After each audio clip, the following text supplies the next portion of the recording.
Alright, this is it. Alpha's Airstream Custom out in the field. I got it paired up on the Silver Creek AGS 5'2" light. It's a trout tapered rod, as you can tell. It's actually a two-piece. See the ferrule right there, but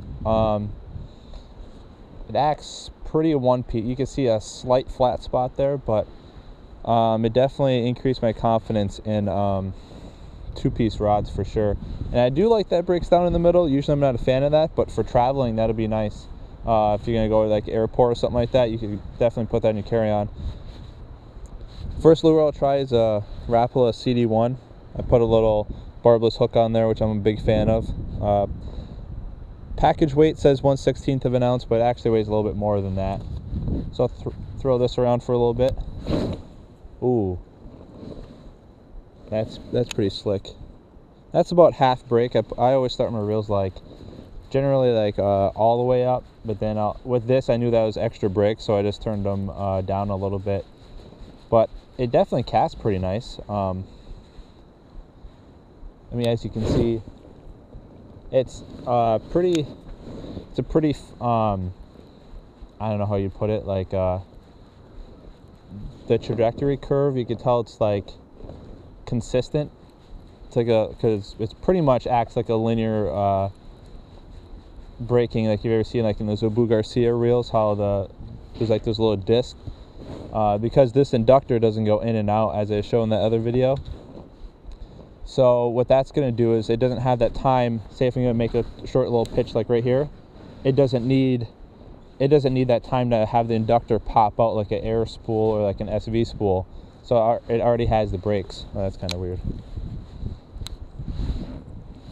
So the brakes are already there, so that's going to be nice for the short little casts.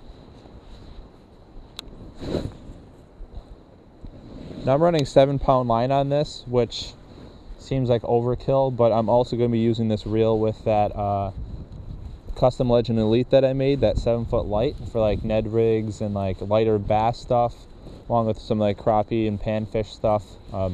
This rod I'll be using it with too, but this would be more so for the relatively speaking bigger trout. Like those other videos where I was catching mainly smaller trout, I'll be using that for that Surinora, that extra light rod.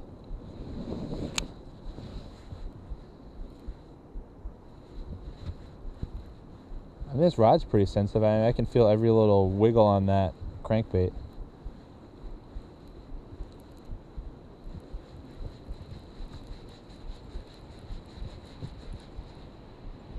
I'll try to get some shorter casts kind of along the shoreline.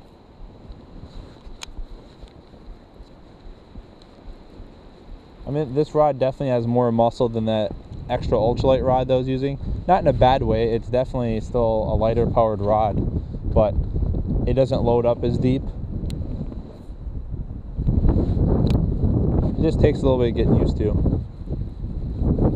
But I can tell, versus like the SS Air, T3 Air, Alphas Air, all those Daiwa BFS reels, that this braking system kicks on like right away. So I think if you pitch a lot, you're gonna have to turn your brakes down, versus what I like with the SV spools is if you pitch, the brakes don't really turn on, which is nice because I don't like brakes when I pitch. I like to have it as free as possible. But this is nice if you doing those short little like whip casts and stuff, like you don't have to worry about that change in spool speed messing you up too much.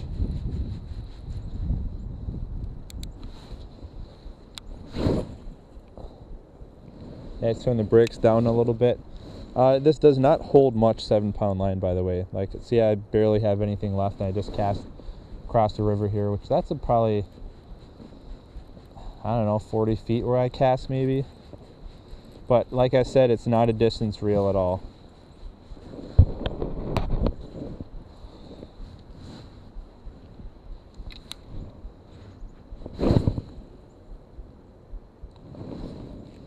I mean, that's decent distance. With this setup, I'm not concerned with the line capacity. I might be concerned if I'm trying to throw Ned rigs and stuff like that. And this is a 31 millimeter spool, so it's like pixie size. So you don't have many current spool options. I mean, you can find different spools for like the pixie, fit in here. It would be nice if it was more compatible spools in there, but I guess it's better than the 32 millimeter that come with the air spools, because it's pretty much just the air spools, and then now it's the SV light spool.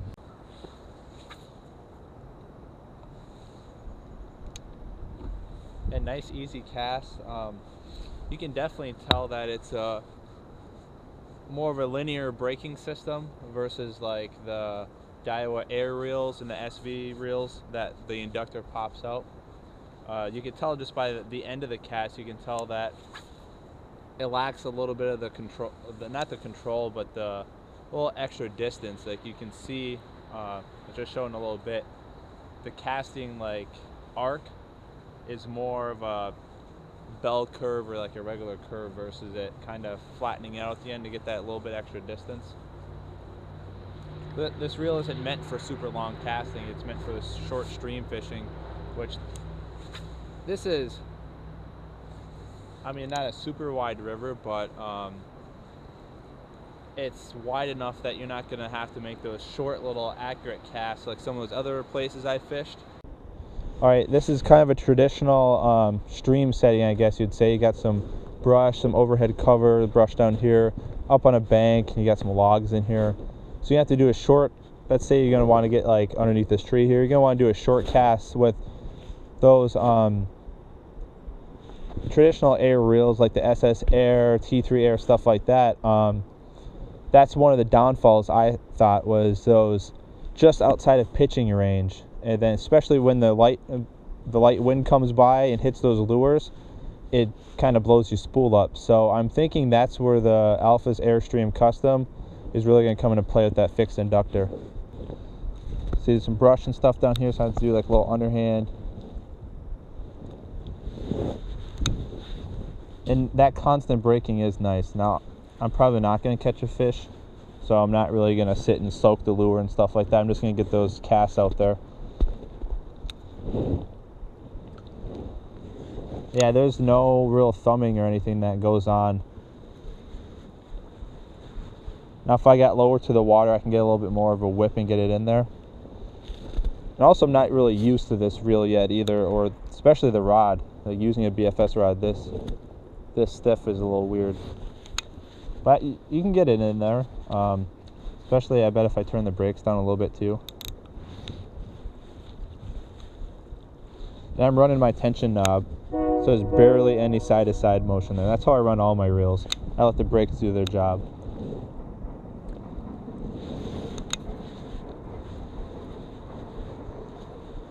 It seems to be pretty similar. Now let me try a couple. Oh, that blew up on me a little bit there. I also do have the brakes pretty loose right now. Let me just get some of that loose line out of there. It also doesn't help that I'm using 7-pound line and it's to the brim, which I should switch to a smaller line or take some of this line off. Yeah, that actually went pretty nice with the brakes turned up. It didn't feel choked up. Oh, I hit my fanny pack. I thought I had a bite there at first. All right, I'm gonna turn the brakes down and I'm gonna try pitching. Now the wind did pick up a little bit. I don't know. I think I have to turn the brakes down. Now it is odd pitching with this reel because well, I got stuck in my gloves. But luckily I use barbless hooks and they come right out. Because the brakes are constantly on, so it's a little weird pitching for me. Oh, that pitches just fine with this lure. You just gotta turn your brakes down a little bit.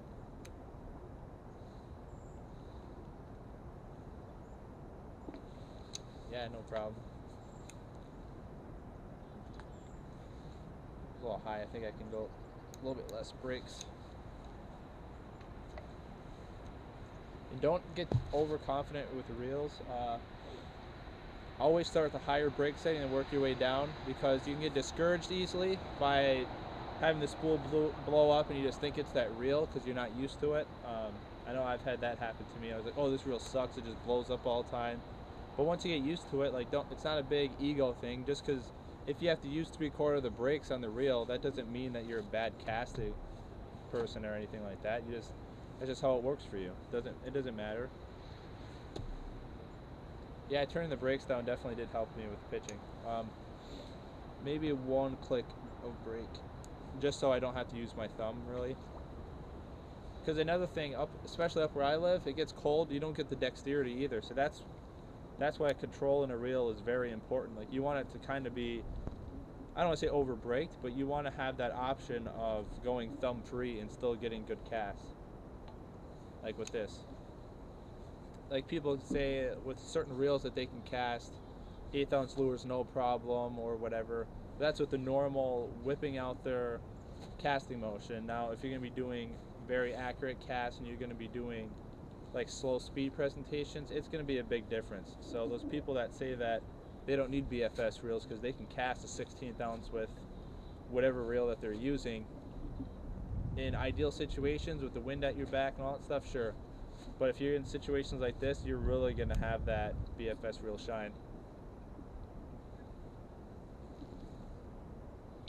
Like, I don't care what, like, most reels aren't going to be able to pitch 1/16 of an ounce. Now, granted, it's a lot in the rod too, but you're not going to be able to pitch that. And by pitching, I mean actually like a flat trajectory that you can control and place where you want, not just physically getting a lure away from the tip of your rod. Like that's money all day, pitching like that. Which, again, in the stream situation, that's what's really going to help you out. Like this, like I said before, this reel isn't marketed to be a long distance casting reel, which I would rather something be niche. Now, if I want to get a long distance casting reel, I would want the brakes to kick on like a little bit less. So just keep that in mind when you're looking at reels, not just this one, but just in general. If it's marketed to do a certain thing, have those expectations. Don't think a BFS reel, hey, this should be able to be a really good cranking reel. It's not going to be like that, so you can't really knock the reel for not having those capabilities. All right, now I'm going to test the pitching accuracy and kind of get it from a different angle for you guys. So there's a log that goes across, as you can see. I'm just going to get as close to the log as I can at those different angles. Now, granted, some of it's going to be user skill, so if you're better at pitching, then it's going to be easier for you. But I'm just going to do a few, just to kind of show what I'm talking about. See, it goes out nice and easy.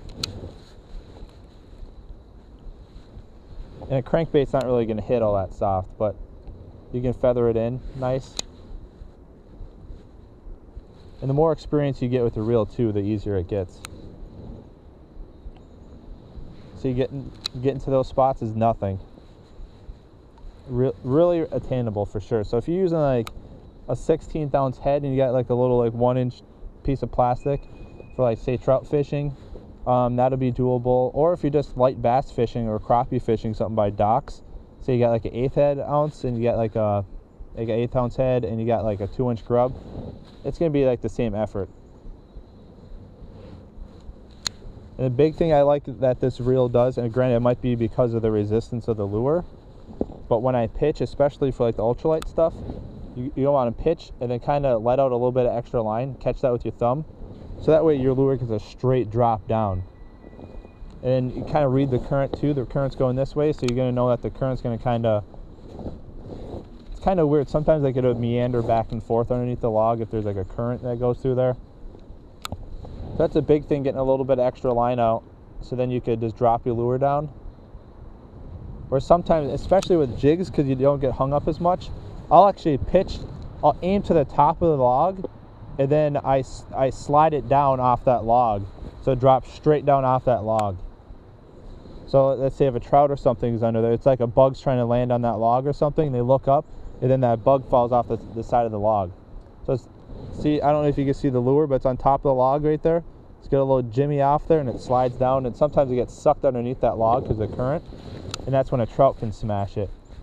That's especially true with when you're in little streams where logs will rip underneath, I don't know if in one of those trout videos I showed you guys, but if you have like a floating lure, this is a sinking, the CD1s are sinking, but if you have like a small floating lure, you can actually like have it get sucked underneath there, pull it back out, and just keep doing that, and then sometimes you get trout that come up and smash it. All right, this is kind of a precarious situation here. You got one little pocket here, you got some logs sticking out down there, I don't know if you can see it, but and there's some brush right here too. So this is where that pitching is going to come into play big time. Right there, boom, hit there, you get hit. And make sure you don't do what I just did, which is I reeled it in too fast and got wrapped around a stick. That's why I like to get fast gear ratio too. This is, I think, a 7.2. I'm not really sure. I know that the other alphas does, so I imagine they just use the same gears. But when you're lifting up over stuff, then you can hurry up and reel it in and reel that slack in. I'll show you here. So I pitch it out there. That way you're avoiding those hang-ups. I think I could probably turn my brakes down a little bit. I'm kind of tucked away from the wind here. That way I can get it out there a little bit more.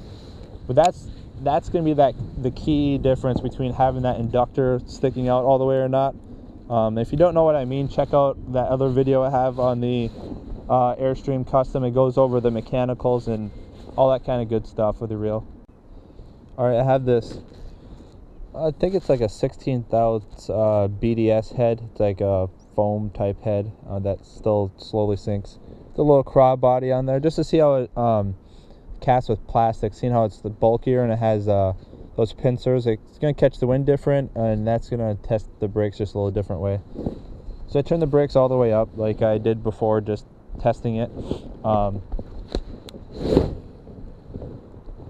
It's definitely choked in distance, which is to be expected with max brakes, but not as much as it is with those air reels, with the other air reels. I'm going to turn this down a little bit. There still is some wind that's kind of whipping a bunch of different directions. Let me stand over here so I don't catch that brush over there. And it still casts decently flat. This is what you got to do with every reel, just test out with different types of stuff, especially, I mean, what you're going to use.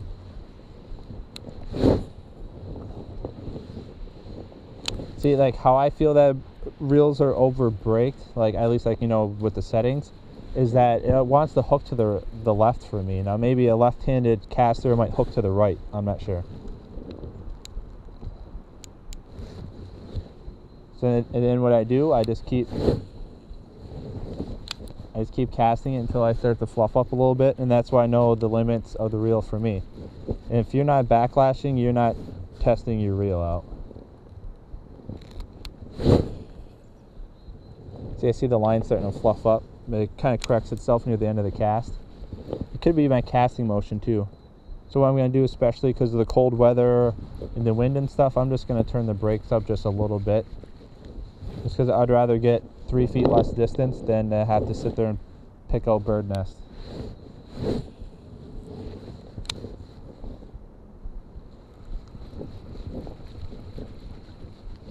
I'm going to try skipping, which I probably shouldn't do.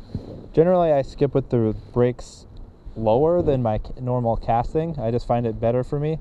But I'm going to turn this up just because I don't want to blow up this spool a whole bunch of times and run out of film on my card. This is weird. Yeah, I definitely would. I would like the lure to load up the rod a little bit better, but we'll try it out.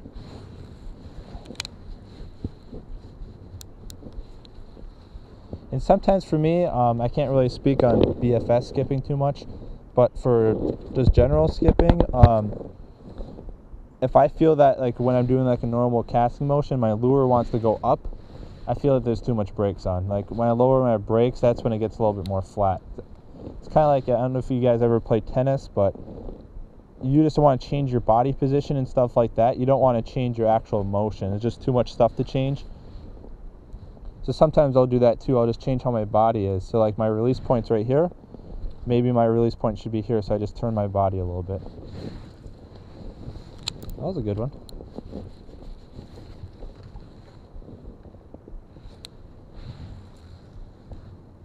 I got a little bit of a fluff up there. I think if I was using a heavier head and like a different trailer, it'd be easier.